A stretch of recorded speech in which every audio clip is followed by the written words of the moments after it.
Mayor, council members, thank you for the time tonight. We're going to be discussing the utility bill, proposed rate increases, and the notice of intent is part of the formal process for tonight. Before we get into the presentations on this issue, which is an incredibly important one, as well as a very complicated one with all of the various aspects and factors that play into that, I wanted to take just a few minutes and go over some key things regarding our enterprise fund, as well as some of the drivers of the rate hikes and some of the things we're doing as a town and an organization in this matter, because it can get lost in the presentation of the material itself. So beginning with our enterprise funds, maybe. This is off. Okay. Beginning with our enterprise funds, the lines of service that are contained within this are water, wastewater, solid waste, and environmental compliance, and they are self-supported through rates and fees. And I think the easiest way to understand these funds, which are separate from the general fund, it's set up very similar to how a private enterprise would be, where the cost of the service is covered by the fees charged to deliver that service. The only expense that is coming out of the enterprise fund are the overhead costs for the support services, HR, finance, IT, those services, those funds need to operate just like any of our other service lines in the organization, and there is no markup on those expenses whatsoever. The Town of Gilbert also does not transfer any of those funds out of the enterprise funds for non-enterprise related activities like some cities do. We have to follow a very prescriptive regimen defined by Arizona statute when it comes to requirements for rate increases, beginning with a notice of intent, which is tonight, and then a formal adoption by council, which is currently slated for February 27th. Then there's a mandatory notification and waiting period before the new rates can take effect.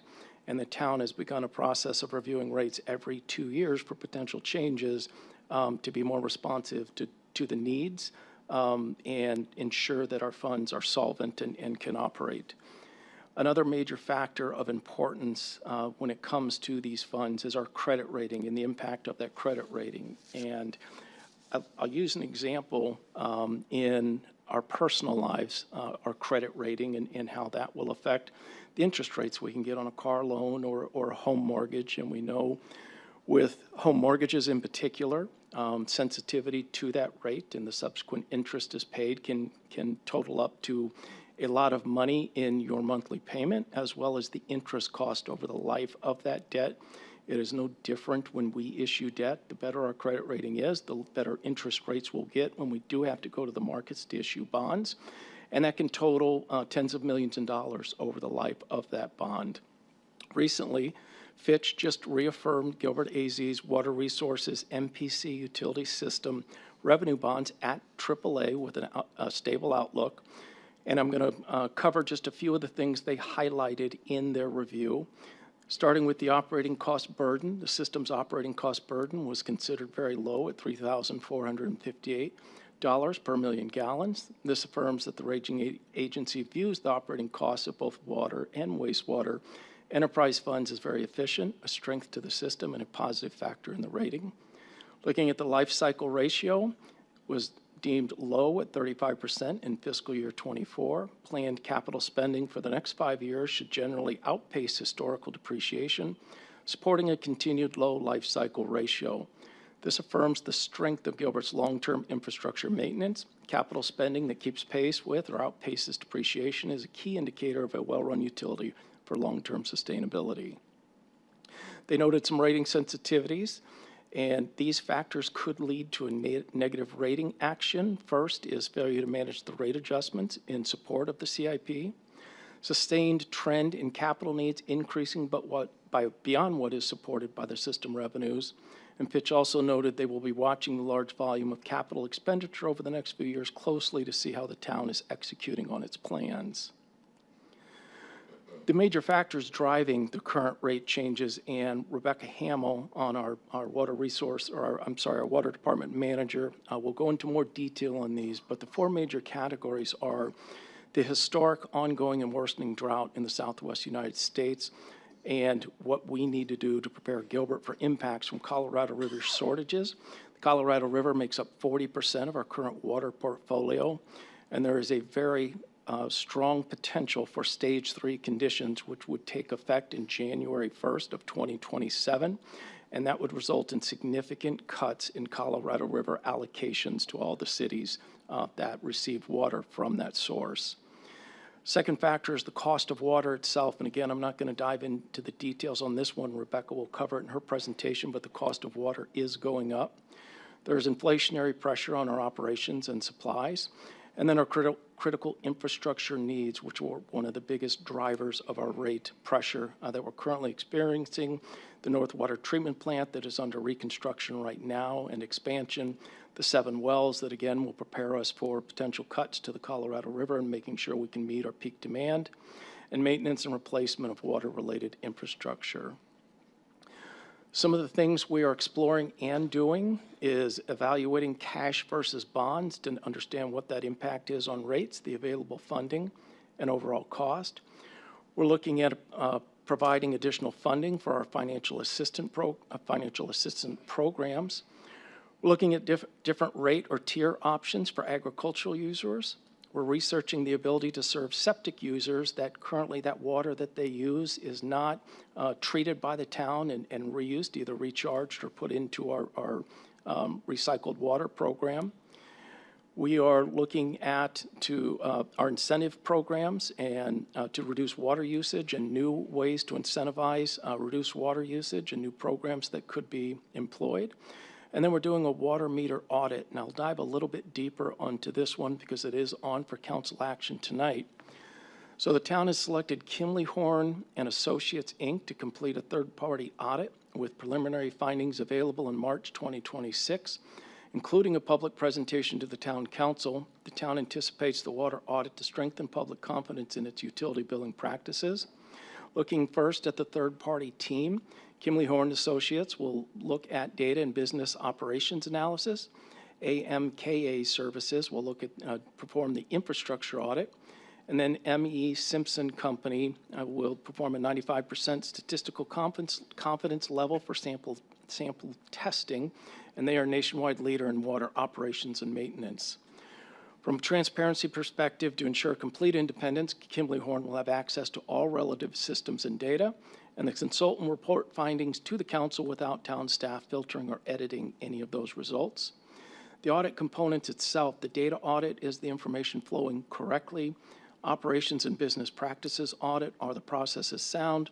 And the infrastructure audit, are the meters measuring accurately? And one thing I'd like to point out under the audit is they will be looking at all 90,000 plus utility billing accounts and analyzing that data to find any anomalies, any statistical differences that we can then drill down and try to figure out what may be going on. And then as part of the public engagement, there will be a 24/7 project hotline. There will be project email and a website with biweekly updates. And there will be weekly updates to assist with the timely resolution of customer inquiries.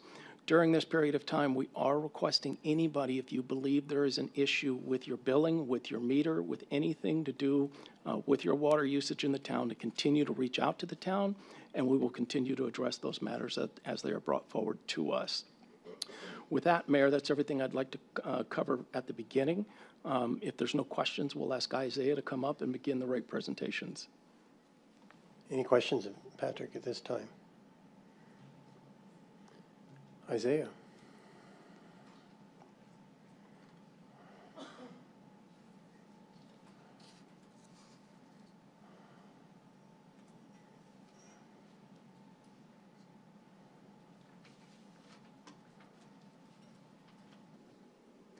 Good evening, Mayor, Council. My name is Isaias Garcia Romero. I am the Solid Waste and Recycling Manager.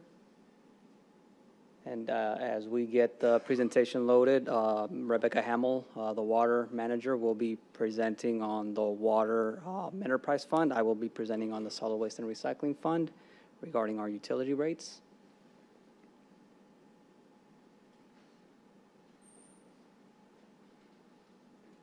And as we begin our presentation, It's critical that with all these discussions, we believe it's essential to highlight our mission guides every decision for Gilbert's future.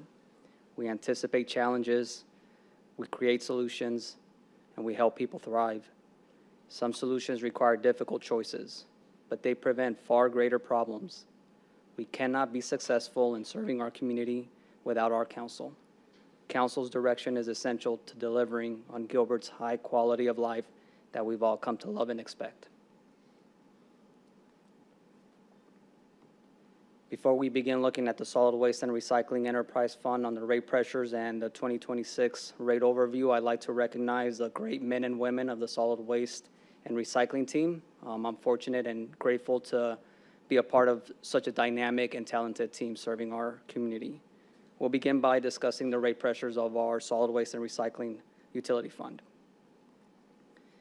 When we show here there is no such thing as a way, when we throw anything away, it must go somewhere, as quoted by Annie Leonard, former CEO of Greenpeace.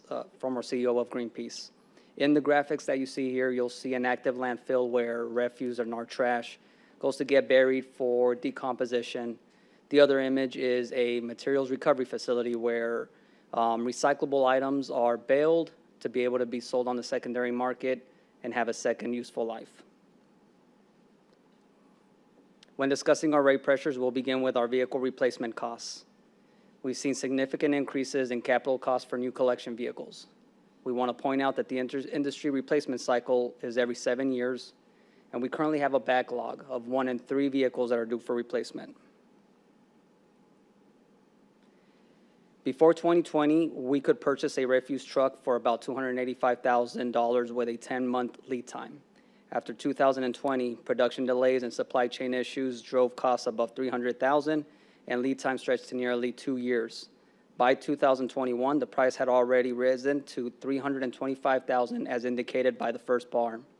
Lead times have since returned to normal 10-month production schedules as production and supply chain stabilize. Costs, however, have continued to rise, bringing the current price of a siloed vehicle to over $525,000 due to component and manufacturing expenses. As a result, vehicle replacement costs have increased by 87% since 2020 and by 27% since our last rate cycle adjustment in 2023. These pressures have permanently raised the baseline price of our refuse vehicles and reduced the purchasing power of our replacement fund. Now that we've reviewed the capital costs regarding replacement of our refuse vehicles, we'll dive into the second pressure regarded in this category, which is our vehicle repair and maintenance. We have an aging fleet, which typically requires higher replacement and maintenance costs. We will touch base on what the industry spare vehicle ratio of 15 to 20%, which is needed to cover downtime to do those maintenance and vendor repairs.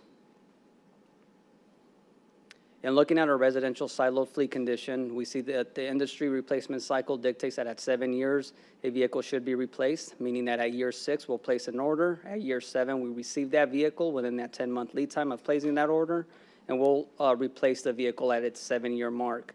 As you can see here, 1 in 3 vehicles is currently past the 7-year cycle. We have 13 vehicles in that category. 8 vehicles are in years 5 and 6, which means that they're going to be scheduled for replacement in the next 2 years. And we have 15 vehicles in the age category of 1 to 4, which is a typical standard cycle for our year. What we see here is that over half of our fleet should be replaced within the next 2 years per industry standard. In comparing that with the repair and maintenance costs, we see that 13 vehicles contributed to $1.8 million in expenses last year. The 8 vehicles that are due for replacement in the next few years contributed $1 million to the repair and maintenance expense. And then the 15 vehicles that are earlier in their life cycle, $900,000 in last year's expense of repair and maintenance. Now, what that means for us, these are the drivers for the increased costs. As I mentioned, the age of the vehicles, the hundreds of moving parts as technology becomes upgraded and more advanced, and the increased cost for parts. As you can see here, before COVID, repair and maintenance costs were slightly below $1.5 million. Post-COVID, we had an initial jump of $2.8 million in 2021, as shown in the graph. Again, supply chain disruptions, part scarcity, they continue to impact hydraulic systems, electronics, sensors, wiring, control modules year over year. When factoring in the age of the vehicles, as the equipment becomes more advanced, technology improves, the increased cost for parts, we've now experienced a 301% increase since 2020 and a 44% increase since our last rate cycle in 2023, bringing our repair and maintenance slightly under $5.5 million last year. We've reviewed the vehicle costs as they relate to our pressures on our solid waste residential and commercial funds. We'll now discuss the landfill disposal fee. As you can see here, the landfill disposal fees continue to rise. Their rising costs in the last 2 years were not incorporated in the last approved rates, and it's one of the primary rate drivers for the solid waste systems nationwide. Landfill tipping fees rose to $3.4 million post-COVID, which is what we pay our private vendors, Republic Services and WM, to dispose of the refuse that we collect. These costs were relatively stable until right before 2023. Since then, our partners have cited supply chain issues, equipment and material shortages, labor challenges, rising fuel costs, among others, for drivers of the higher fees. As a result, our annual post-collection costs increased from $3.8 million in 2023 to $5.5 million last year. As you can see here, overall, the landfill tipping fees have increased 78% since 2020, and most importantly, 45% since our last rate adjustment. As mentioned previously, landfill disposal cost is one of the primary rate drivers of solid waste systems nationwide. As part of the 2024 Gilbert, Arizona benchmark report, data shows that last year the average household in our town generated 2,079 pounds of trash. That's 240 pounds more than the average, or 13% higher than the average household among comparable cities. Now that we've reviewed the costs regarding our trash disposal, we'll dive into the second pressure regarding our materials, and that's the recycling market. Recycling revenues continue to fluctuate based on commodity prices. We have to budget conservatively to account for market shifts, and the contamination will reduce revenues and increase up processing expenses.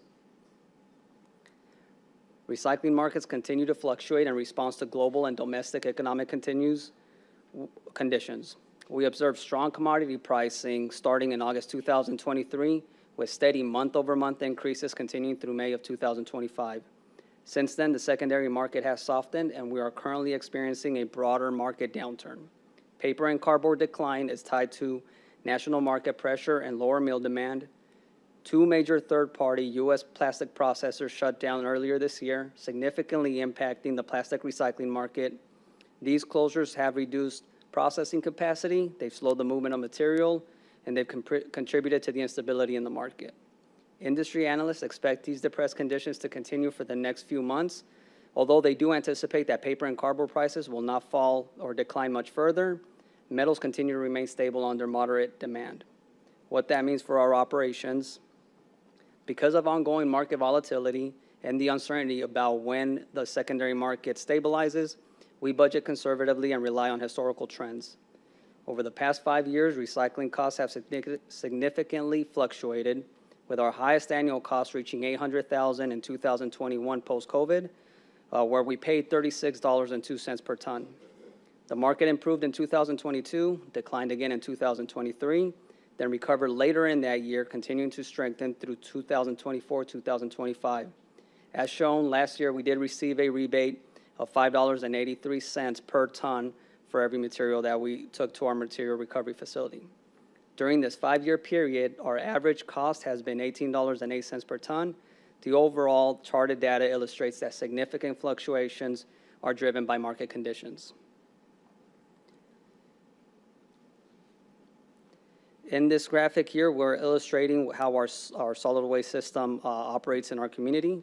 If we can see here, we are currently collecting materials at the household. We're generating our trash, our recyclables. We're sorting them and placing them either in our trash cans or in our recycle cans for collection. Our system will collect those and take them to their end places. They'll either go to the material recovery facility or to the landfill. When we went to the recovery facility, we see that the lowest cost per ton was $5.83 in rebates that we received just last year. The lowest cost per ton to trash our materials to take them to the landfill was $25.11. That was 5 years ago in 2021 when the rate was the lowest. Again, that rate continued to increase over the last 5 years. On average, our recycling cost has been $18.08 over the 5-year period. In comparison, the average cost per ton to landfill our waste has been $30.97 over that same 5-year period. Our highest cost per ton to recycle occurred 5 years ago at the turn of the post-COVID era, where we paid $36.02 as the highest cost to recycle that year. Our highest cost per ton to landfill took place just last year, where our highest tipping fees came in. We were averaging $41.58 per ton to dispose of our material. In referencing our 2024 Gilbert, Arizona benchmark report, data shows that our average household generated and recycled 443 pounds of recyclable material. This is on target with the average that we see across local municipalities. To summarize, our landfill expense is the highest disposal cost pressure of our solid waste system. Recycling alleviates some of the burden by saving money and supporting sustainability.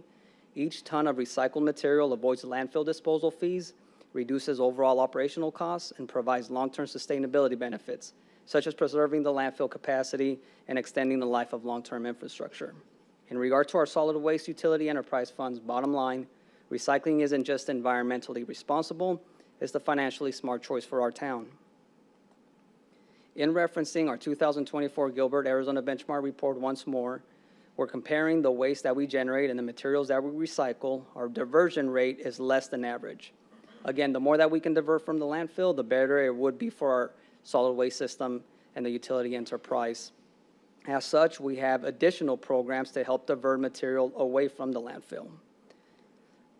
Since each ton of material diverted from the landfill is positive for our system, in response to recycling conditions, we discontinued glass collection in the blue cans and introduced the glass drop-off recycling in February of 2024. Our contracted vendor does not have a secondary market for glass. So what happens when the glass reaches that destination, we pay a processing fee, the material gets ultimately landfilled, and then we pay a disposal fee for that material as well. The drop-off program is available in 5 locations to collect glass exclusively so that we can deliver it to our partners at Strategic Material, where we earn recycling rebates. To date, we have earned $8,000 compared to $39,000 that we would have incurred in processing and disposal costs through the material recovery facility. If the glass were landfilled or collected in black cans, the disposal cost would be $13,000 for that same material. This program is one way we are mitigating recycling market volatility, offsetting operational costs while promoting a circular, sustainable reuse of glass, a material that can be used in the secondary market in a secondary life. In addition to glass recycling, we partner with Goodwill of Arizona on a pilot donation drop-off program. We have 2 containers that are located in town parks, one at Discovery Park, one at Cactus Yards. These state-of-the-art solar-powered containers provide 24/7 donation access. They're ADA compliant, they're equipped with 24/7 camera surveillance, and are maintained by Goodwill of Arizona at no cost to the town. This program promotes reuse, helping to keep items out of our landfills and the recycling system, again, at no cost to the town or to our ratepayers. We are also developing a battery drop-off pilot program to serve residents furthest away from our HHW facility.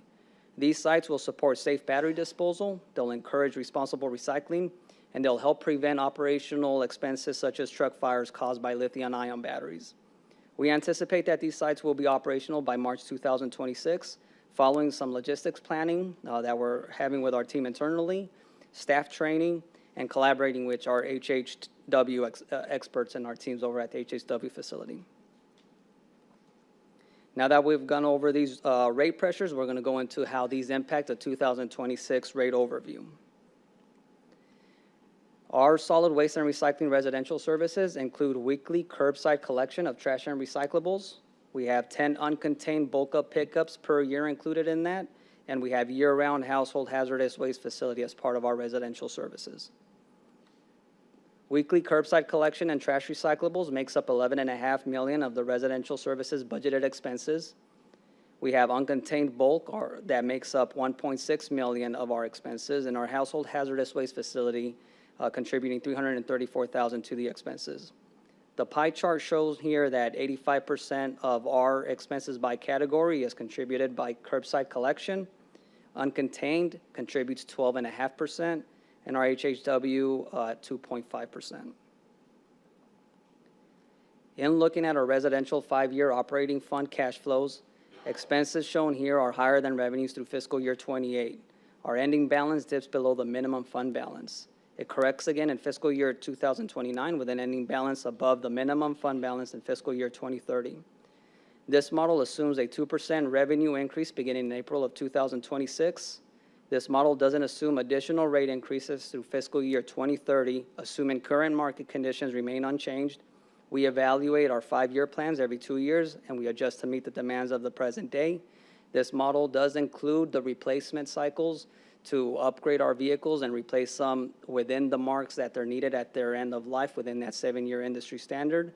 And it also includes projections on what we anticipate could change in the market. However, again, we review it every 2 years to see if our projections are in line, and we'll make changes if needed.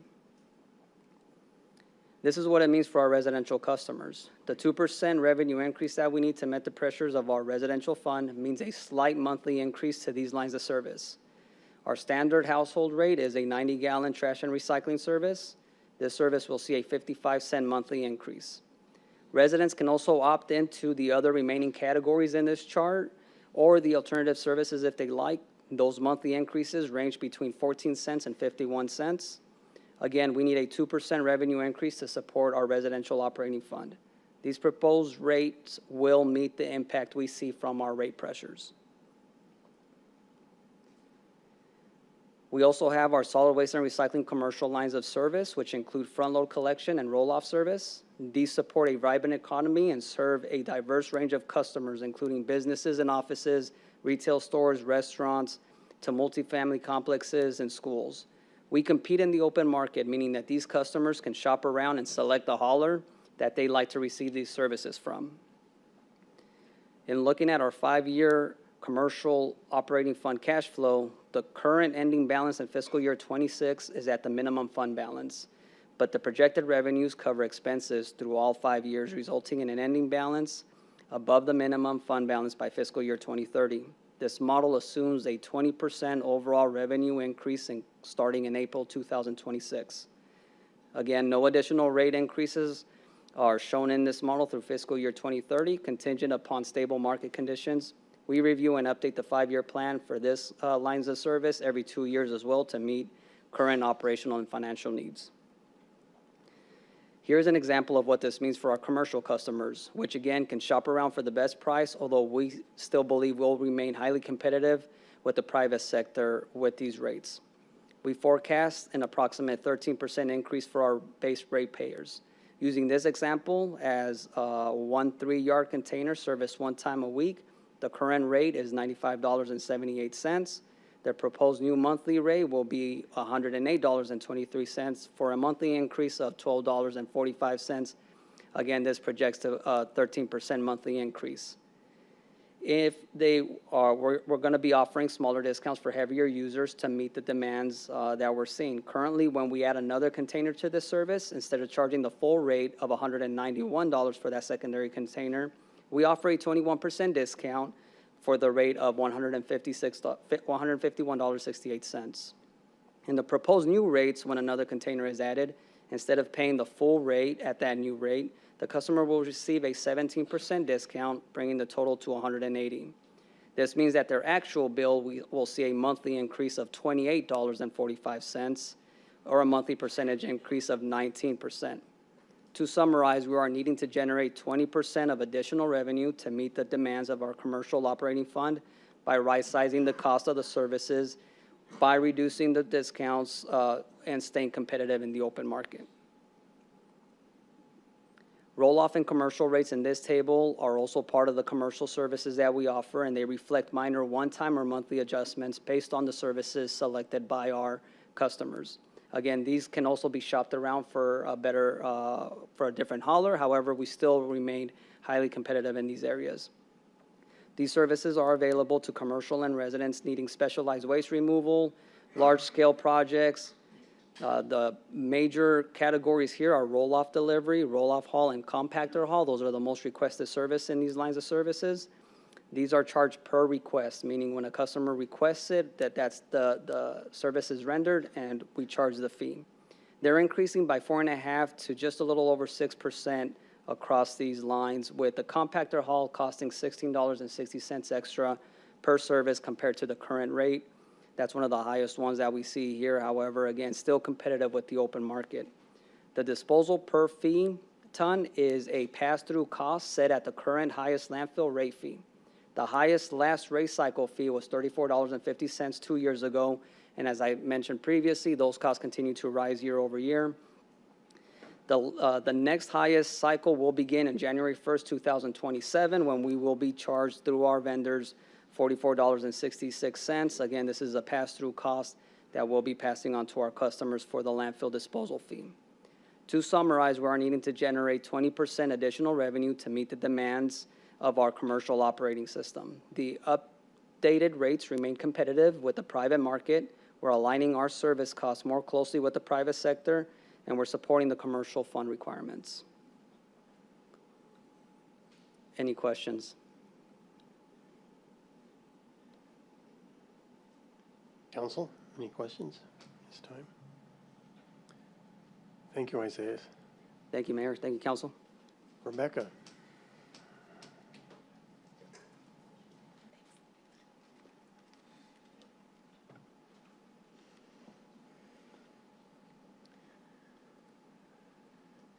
Good evening, Mayor and Council. My name is Rebecca Hamel. I'm the water manager for Gilbert, and I'm here tonight to talk to you about the water portion of this utility rate increase. Last week at the council retreat, we shared with you a version, I didn't advance it. Last week at the council retreat, we shared with you a version of this presentation. We appreciated your feedback and applied some of the updates that were discussed to ensure transparency for council and for the community. We want to first start off by acknowledging that these water rate increases are difficult, especially as household costs continue to rise across the board. We recognize the real impact this has on families and businesses in our community. However, there's an expectation that we all share that water will always be there when we need it. The town has an unwavering commitment to provide clean, safe, dependable water so our community can continue to enjoy the quality of life that we're used to. What we don't always see is the work behind that promise. Reliable water only feels automatic because hundreds of people are constantly monitoring, treating, and delivering it so it reaches every home every day. We know this is tough and wish there were easier solutions. We're actively working to identify ways to help rates normalize in the coming years. However, we cannot ignore that our once reliable water resources are diminishing, and providing water to residents now and into the future requires constant care and investment, which sometimes involves tough decision-making.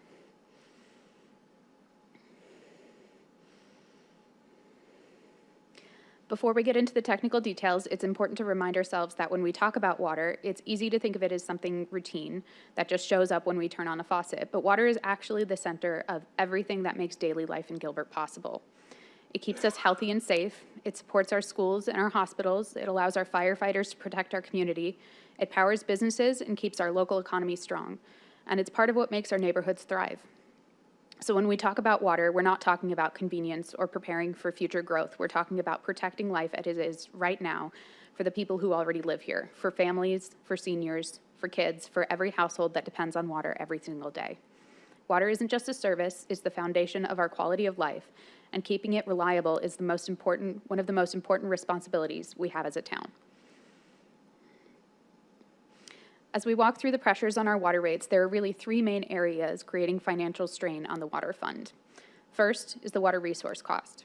As drought continues and supplies shrink, the cost of securing water keeps climbing. An ever-increasing share of our budget is dedicated just to getting the water that we need. Second, critical infrastructure projects. Major projects like the North Water Treatment Plant and our well drilling program are being hit by the same inflation and market pressures affecting construction everywhere. And third, rising operational costs. Chemicals, electricity, raw materials, and labor have all gone up. These increases are touching almost every part of our day-to-day operations. Let's first dive into the rising water resource costs.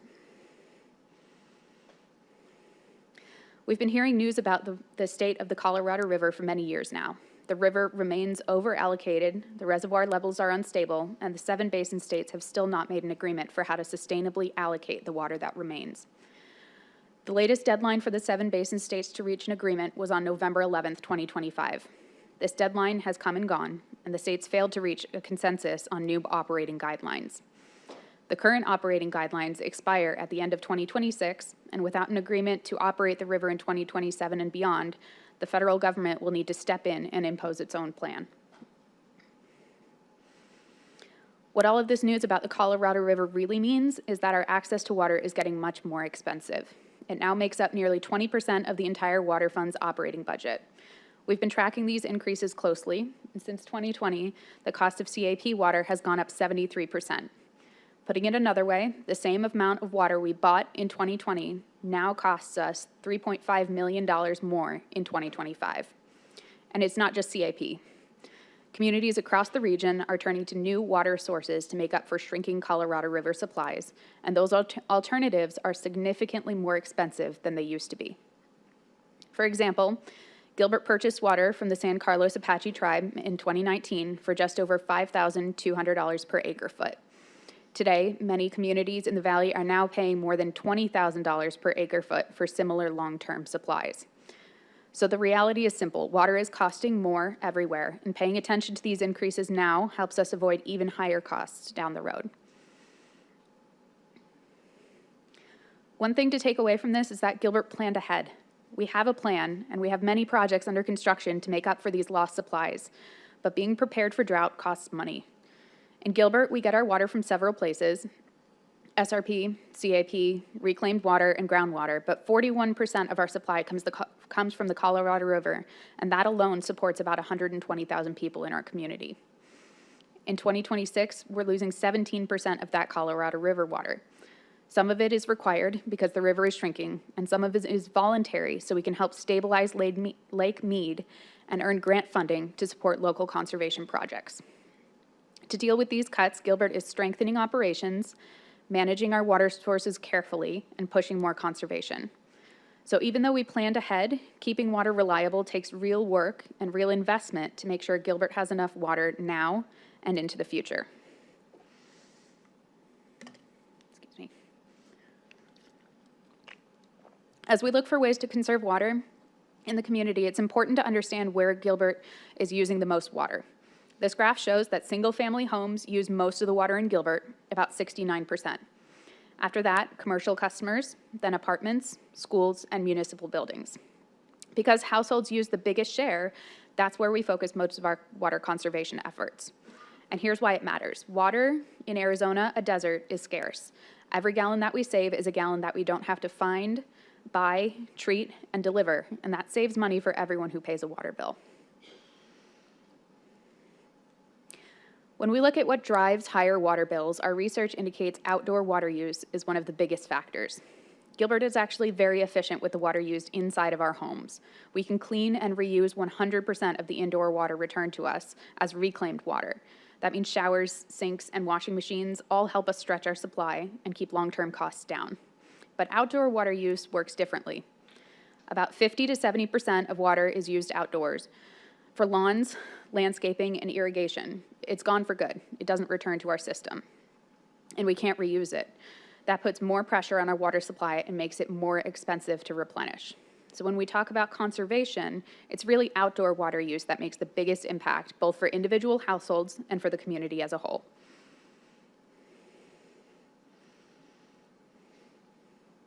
Water conservation is not just the right thing to do, it actually saves us money. Using less water outdoors means lower bills for customer and less pressure on our overall water supply.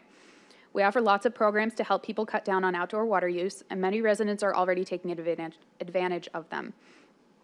In 2025, the Water Conservation Team performed 842 checkups. Each checkup produced an estimated annual water savings of 65,000 gallons per home per year.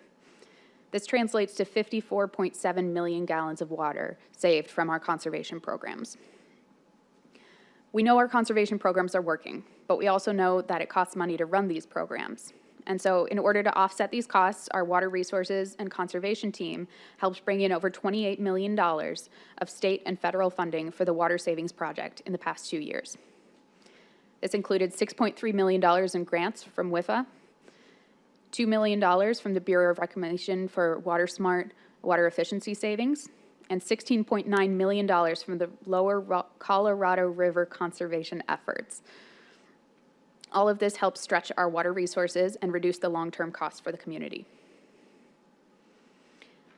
Not only is water conservation cost-effective for the community, but responsible use of our water resources is required.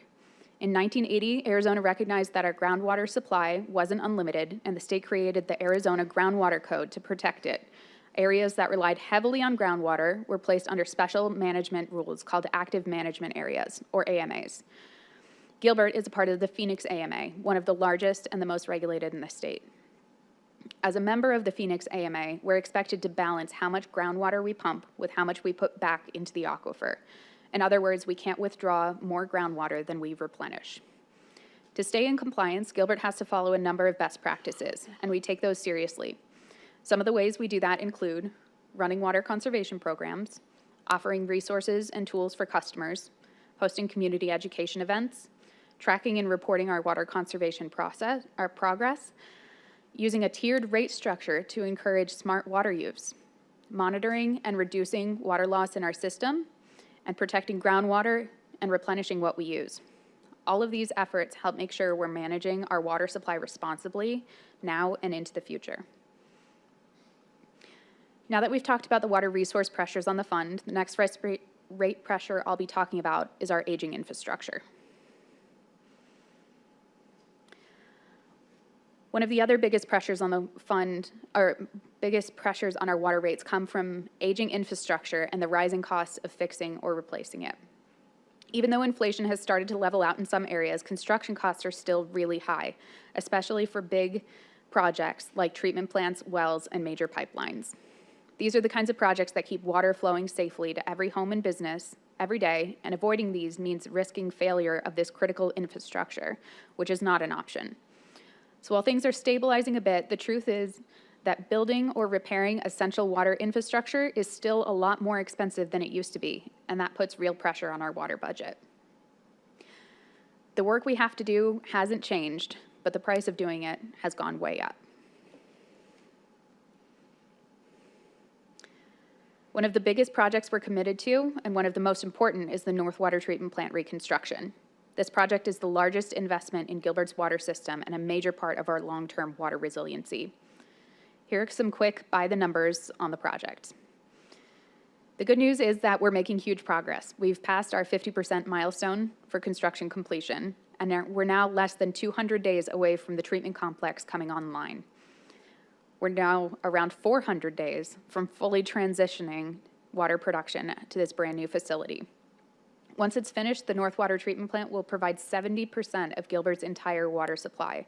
That's enough to serve about 250,000 residents with a maximum treatment capacity of 60 million gallons per day. The North Water Treatment Plant isn't just a construction project. It's a 50-year investment in Gilbert's future that will serve our children and our grandchildren.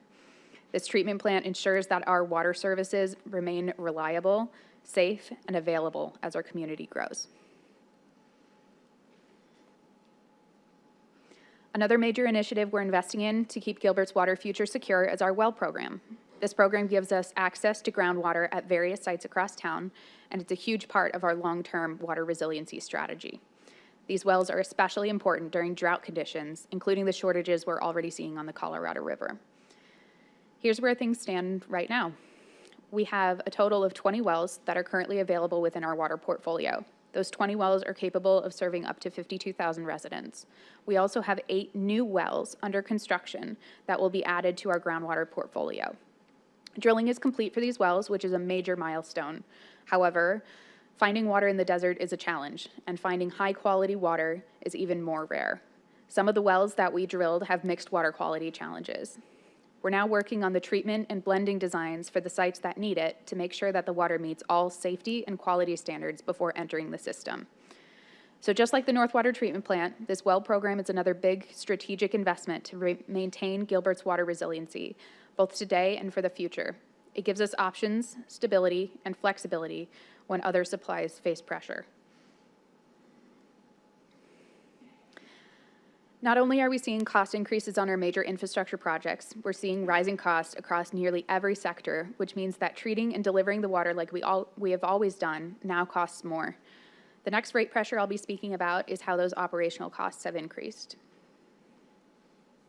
While inflation has begun to stabilize in recent years, uncertainty remains in many areas of the market, and Gilbert's operating costs continue to rise. Major impacts to chemical and electrical costs resulted in the department adding over $600,000 to the budget in chemical and electrical costs alone. These can be attributed to local and national inflation in all sectors of the market, leading to limited manufacturers and small labor pools available in highly specialized sectors. Increased cost of skilled labor leads to manufacturing and cost supply increases, especially in areas like mechanical and electrical components, which we use to keep the water system running. Nationally and internationally, we continue to see impacts from uncertainty with tariff and trade, and locally, we're now competing with other large valley-wide projects, which makes sourcing highly skilled labor even more challenging. All of these various factors place an additional pressure on the water fund and lead to higher operating costs. Now that we've covered the three main areas of cost pressures on the water fund, I want to talk about the ways in which we have saved money in the budget. In Gilbert, before we ask for any rate increase, we always exhaust every available measure of cost reduction, alternative funding, or project prioritization. Raising rates is the last resort. Before asking council to consider the rate increases, we took a hard look at where we could save money, request funding, or adjust plans, and we were able to make some big impacts. Some projects, like updating older water lines, were safe to delay for a short time. The risk is still manageable right now, but will grow the longer these projects are delayed, so they'll still need to happen. We were also successful in pursuing alternative funding, including grant awards and state-appropriated dollars, which directly offset the cost of project expenses. Savings from value-based engineering and fiscally responsible budgeting practices help us to stretch the fund even further. Altogether, we were able to reduce, avoid, or reprioritize $239 million from the 5-year plan. All of this helped lower the overall costs and keep the community's water system moving forward in a responsible way. Without these cost-saving efforts, we would be looking at raises significantly more. An increase of more than 55% would have been required in 2026 if we had not been able to reschedule, reduce, or generate revenue to help support the fund. Now that we've covered all the rate pressures on the water budget, I'll be talking about what goes into utility rates, the history of rate increases, and how our current rates measure up. Okay, let's talk about something that can get confusing, the difference between impact fees and water rates. They sound similar, but they pay for totally different things. Impact fees, or system development fees, are charged when new development is built. These fees help pay for the parts of the water system that need to grow because more people are moving in. Things like new treatment plant capacity, new wells, expansion to the water distribution system. Basically, growth does pay for growth, and impact fees cannot be used for everyday system needs like repair or operations. They only fund expansion. On the other hand, water rates are the monthly user fees we all pay based on how much water we use. Rates fund the things that keep water system running day to day, like operations and maintenance, chemicals and power, repairing or replacing aging infrastructure, paying existing debt payments. But rates cannot be used to expand the system for new residents, and they also don't fund general government services like police, fire, or parks. So in short, impact fees build new capacity for future users, and the rates maintain the system we all rely on today. When we say water pays for water, that's what we mean. Water rates have to cover everything it takes to run the water system: operations, maintenance, repairs, and debt. Tax dollars do not pay for water. Those are used for things everyone shares, like parks, police, and fire. And the cost of service means we charge only what it actually costs to provide the water, not any more. If we drift away from these financial policies, it could hurt Gilbert's credit rating, which would make projects much more expensive in the long run. Well, this may be slightly redundant. To summarize, The water fund utility rates are used to cover costs associated with water resources, water treatment, water system maintenance, water system repair or replacement. They are not used to pay for costs associated with new developments, street projects, quality of life projects, or any other town services.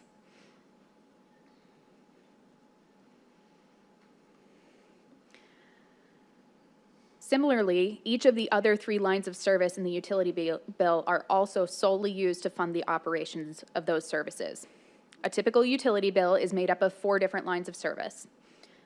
There's solid waste recycling, sewer, environmental compliance, and water. The bill has fixed charges and it has variable charges. Solid waste recycling, sewer, environmental compliance, and the base fee associated with your water bill are all fixed. They do not change month over month. The only portion of the bill that does change month over month is the tiered rates located on the right of this graph. Diving a little bit deeper into utility bills and how those tiers relate to our usage, we can see of over 1 million utility bills collected each year, about 57% of all residential water bills are for homes using 0 to 8,000 gallons per month. That's normal indoor use, drinking, bathing, laundry, cooking, the essentials, and some moderate outdoor use. Our water rates are set up in tiers on purpose. Water in the lower tiers costs less to help keep essential use affordable for everyone. Water in the highest tiers costs more to encourage conservation, especially for outdoor watering, which uses the most water.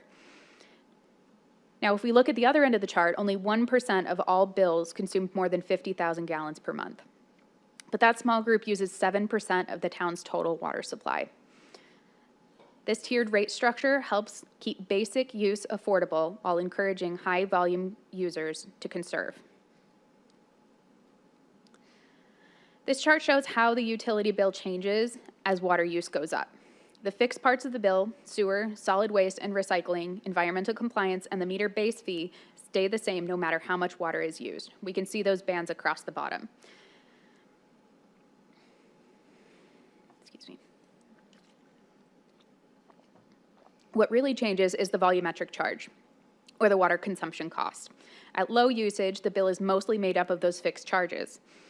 As usage increases, the volumetric charge grows and becomes the larger part of the bill. If you use less water, your bill stays lower and more predictable. If you use more water, the variable charges rise. I want to make it as clear as possible when we're talking about water rate increases.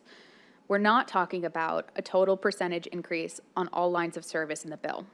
We are only talking about a percentage increase to the meter base fee and that water consumption cost.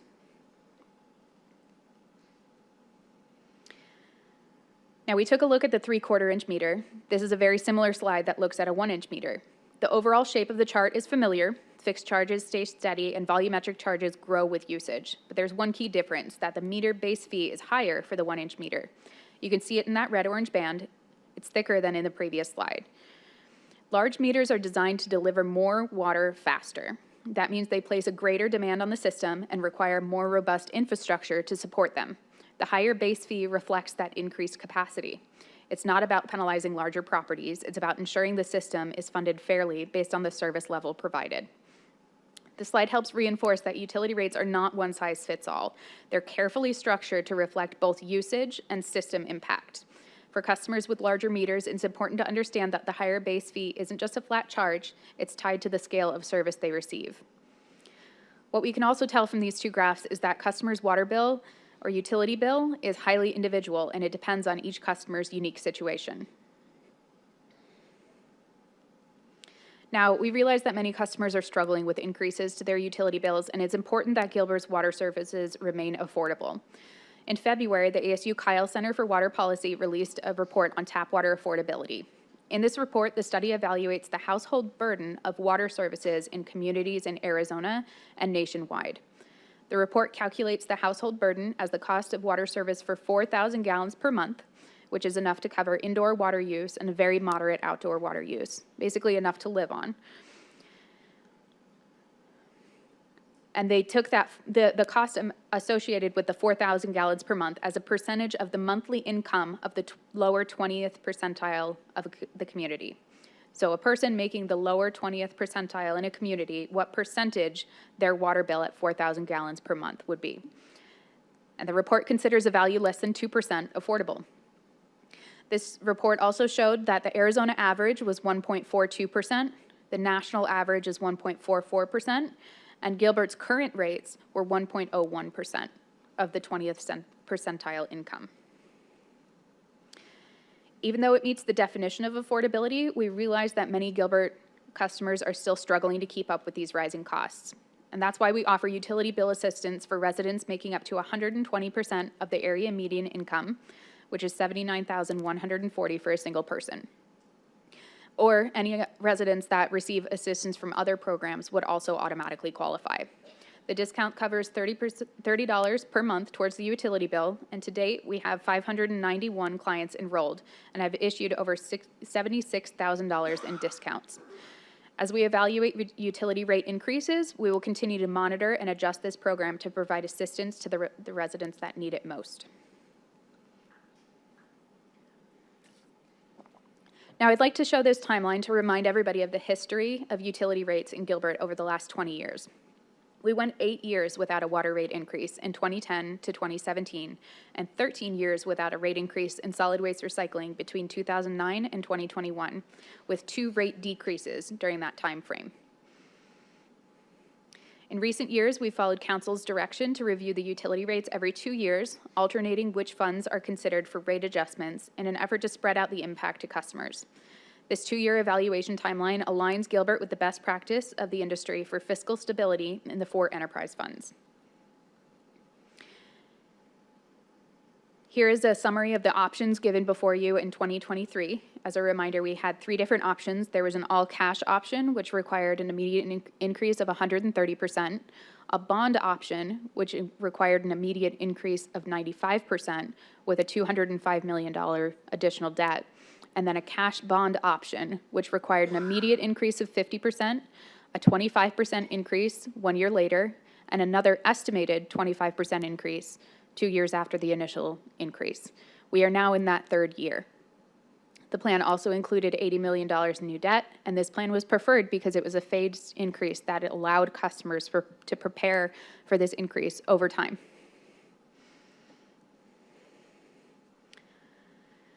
Here we're looking at our water utility revenue, and what we can see is that we're meeting our revenue goals with the 2 former rate increases in place, and we're on target to meet estimates this year, assuming the rate increase goes into effect in April, whichever option the council may choose. It is essential that the water fund received increased revenue beginning in April to keep all of these essential projects and operations funded and on schedule. Now that we have an understanding of Gilbert's financial policies and what goes into a utility bill, we have 2 options to go over for the 2026 rate increase. Before bringing these options before council, we first brought them to the Public Works Advisory Board.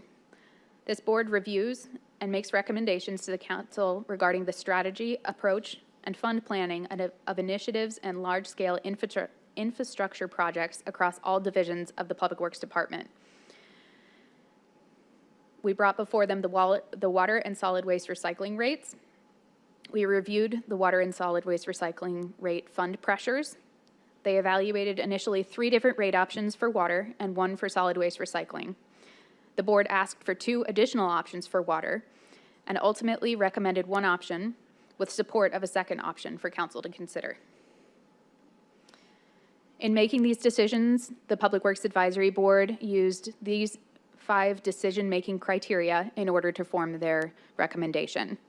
Those 5 criteria were short-term customer impact, operating fund capacity, repair and replacement fund capacity, total cost of ownership, and long-term customer impact. The board ranked each option for each category, and a weighting was applied based on their category ranking.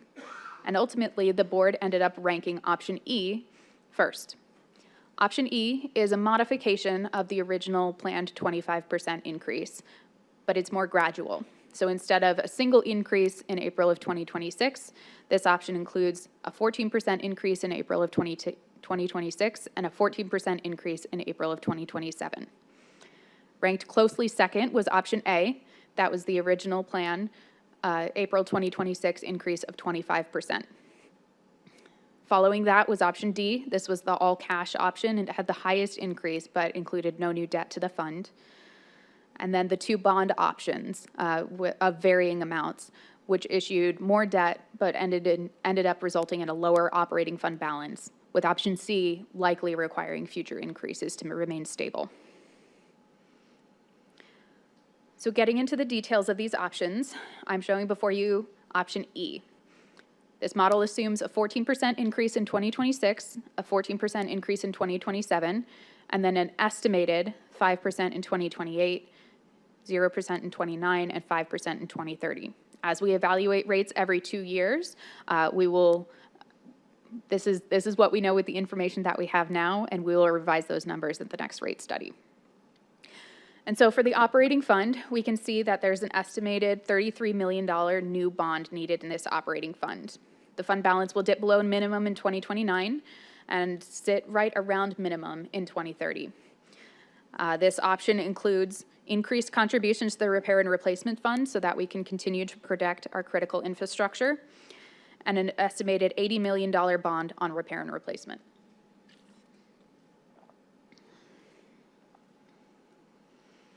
Option A, which is the original planned increase, includes 25% in 2026. This again includes an estimated $33 million bond in the operating fund. The fund balance dips below minimum in 29, slightly in part due to how we budget our capital projects, all in the first year. And it has a very similar repair and replacement fund contribution. The difference between these two options were the ultimate resulting rates. Here we have 25 all at once, whereas the other option we have 14 and 14, leading to more than 25 after 2 years.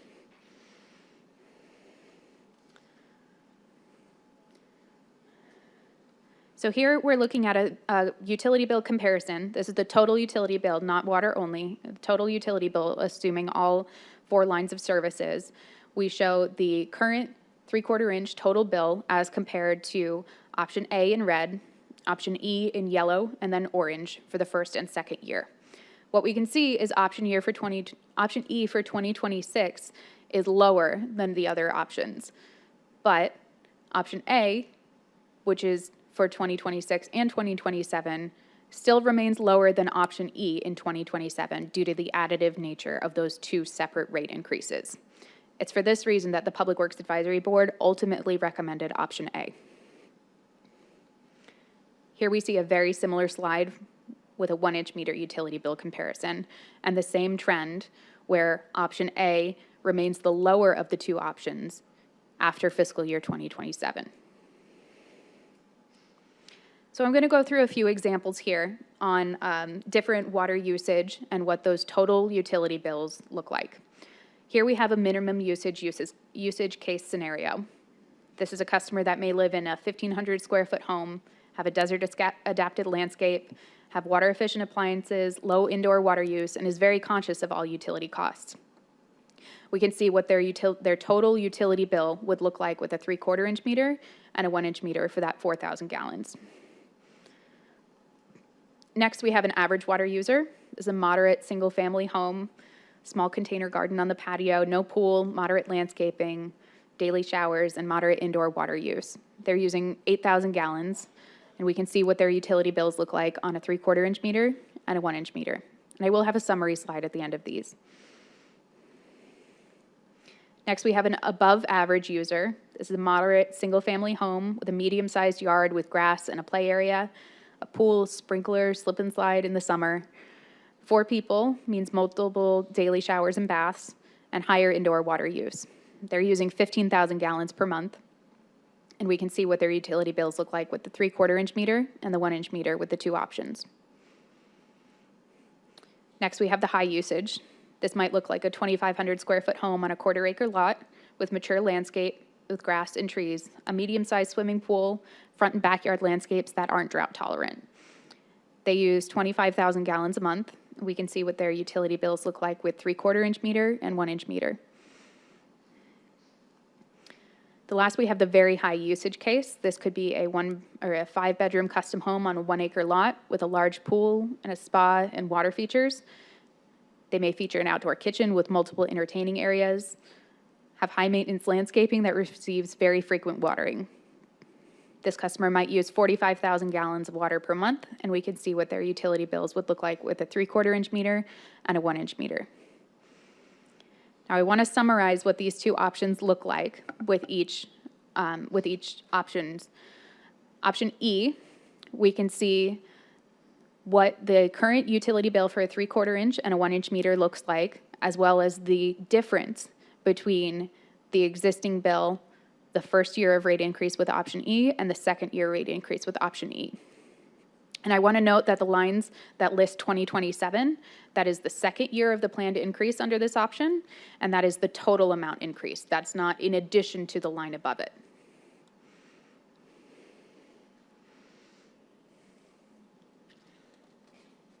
And so we can see here what that delta, what that change looks like for 4,000, 8,000, 15,000, 25,000, and 45,000 gallons per month.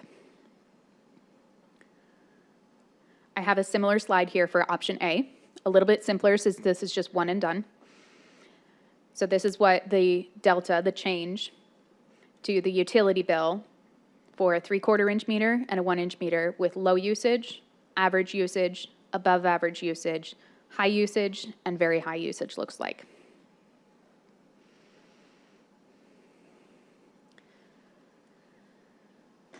With hopefully a bit better understanding on how the water rate increase may affect customers, we want to reiterate that we know many customers are struggling financially, and it's important that Gilbert's water services remain affordable. When looking again at the ASU Kyle Center for Water Policy Tap Water Affordability Report, it shows that with either option, Gilbert still meets the affordability standards for 4,000 gallons a month for the 20th percentile of the community. We can see that option A is 1.26% in affordability. Option E is 1.15 in the first year, but ultimately 1.31 in the second year. Again, less than 2% is considered affordable under the report. Now, not only do we care about what our affordability looks like and how we relate to our neighbors at the lowest level of water use, we also take a look at average water use. So taking a look at water usage in comparison to other valley cities, this chart is showing an average water use around 8,000 gallons per month. And we can see that Gilbert falls within the region depending on the option selected. The gold portion is showing the meter base fee, which is set when we set rates at 50% of our required revenue so that the fund has stability that is not based on customer behavior or weather patterns. When we compare Gilbert to other cities both today and with the proposed options, we're still in the same range as many of the valley communities. We aren't at the top and we aren't at the bottom. We're relatively in the middle. This helps show that even with the changes we're proposing, Gilbert's rate remained reasonable and competitive with similar cities in Arizona. This slide is looking at household using a very large amount of water, about 40,000 gallons a month. Even at this high usage level, you can also see that Gilbert remains competitive with other cities. The gold bars show the base monthly fee, and the blue bars show the cost of the actual water used. Gilbert's current water rate and future options sit right around the middle of the chart. This is intentional. Our tiered rates are designed to encourage responsible water use and conservation, but they also keep Gilbert's pricing fair compared to what other cities charge at high usage levels. Our tiered water rates are designed to encourage responsible water use and conservation. Now, this chart requires a little bit of explanation, but what we're showing here is how Gilbert's rate tiers, how much we charge per 1,000 gallons of water at each consumption, compare to our neighbors. And because there are so many of them on here, I've grayed out all of the other colors except for Gilbert's option A, and Gilbert's 2 option E. And so what we can see here is comparing the cost per 1,000 gallons across different cities in the valley, Gilbert is right in the middle of the pack. Even with the proposed adjustments, we're still comparable to many of our neighboring cities. Some cities have higher spikes in their tiers because they charge more for high water use. Others are lower, depending on their own water supplies and their infrastructure needs. But overall, Gilbert's rate structure stays well aligned with what we see across the region. Now, while we focus the majority of our time today on the residential water rate increases, we now have to acknowledge that Gilbert also has commercial and non-residential water increases. This percentage increase is uniform across the board. So the 25% increase we see on the residential base rate and the residential volumetric charges is the same 25% increase we're seeing on non-residential water use, landscape water use, hydrant water use, and all of the various different meter sizes. We can see the same thing for option E. For simplicity, I've only included 2026 for option E, but we will have this full rate study located on our website following this meeting. Now, I know this is a lot of text, but I do want to read the recommendation letter from the Public Works Advisory Board. As Gilbert residents ourselves, every member of the Public Works Advisory Board carefully weighed the economic impact that any rate increase would have on the community. We spent considerable time evaluating the options, striving to identify an approach that minimizes the immediate burden on residents while also avoiding the risk of shifting higher costs or additional debt onto future generations. The option we recommend reflects what we believe to be the most balanced, responsible, and least impactful path forward.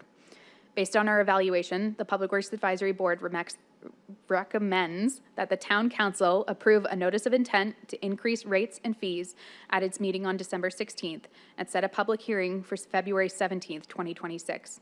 We further recommend that the Council adopt option A for the Water Fund as it best balances short-term affordability for its residents with long-term financial needs of the water system and the continued resiliency of this essential community resource.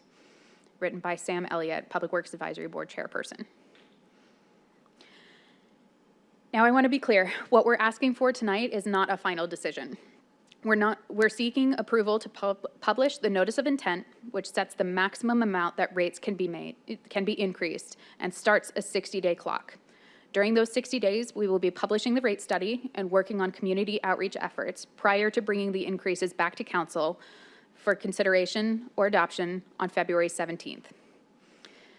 Now, if we'll hold questions for just a little bit longer, Kandice will present our communications plan for the rest of the rate setting process, after which I'd be more than happy to answer any questions you have. Can I keep using it? Thank you. Hi, Mayor and Council. Kandice Kwan, Chief Communications Officer. It's important to remember we just sat through about an hour or so going through highly technical information. It just shows the thought and passion that our teams are going through to carefully weigh out all of the costs. But we have to now create bite-sized, digestible information to talk to the community about how important it is to consider increased rates. So we're going to get into that.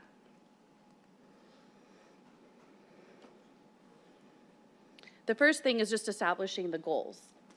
Ensuring the community, a majority of the customers are, ensuring the majority of our customers are being informed about the potential rate increases and the importance behind it, of why water rates are changing, how our system works, and what Gilbert is doing to protect the community now and into the long-term water accessibility.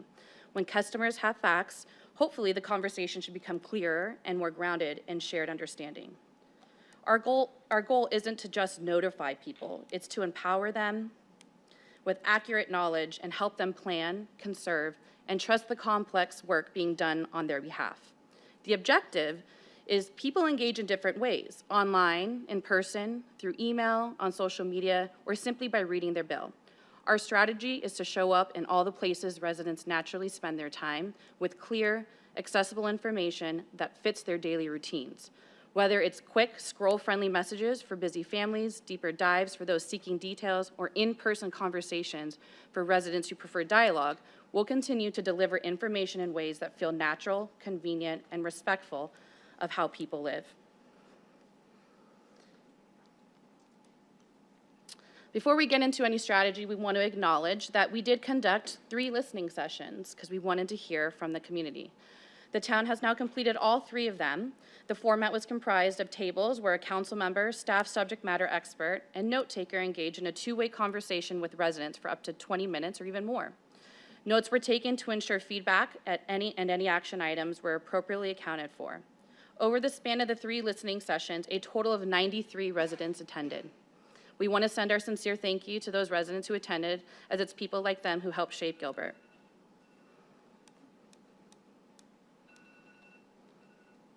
We also want to thank members from Council, Town Manager's Office, Public Works, Office of Communications and Engagement, and Finance who stepped up outside of their normal daily responsibilities and dedicated time to prepare, attend, and follow up with community members, showing their unwavering commitment to serving residents of Gilbert. Overall, about 50 to 100 employees for the past 6 months have been working on anything related to rates, to the listening sessions, and that amounts to about a little thousands of additional hours. So we just want to say thank you. Your work does matter. Of those 93 attendees, we reviewed the questions, and most of them fall into a few consistent themes, all which are completely understandable. A lot of people wanted to know, why have water and utility rates increased? And closely linked to that is, why did we go so long without any rates? That long lull created a situation where unavoidable increases are now happening closer together. Residents are also comparing Gilbert to neighboring cities and wondering how our rates stack up and why bills differ from household to household. Those are all fair questions. And we were able to explain how rates are calculated, and what drives those differences. Another major area was billing and meter accuracy. Some customers had issues with user experience in the new billing system, delays, confusing statements, or difficulty tracking usage. Others asked whether their water meters are accurate and fair. We heard those concerns and have been validating meters, auditing the system, and improving communication around billing cycles so people know exactly what they're paying for.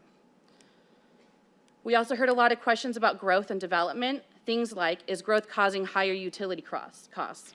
Are new developments paying their fair share? If we worried about the Colorado River, why are we building new homes? These are important questions.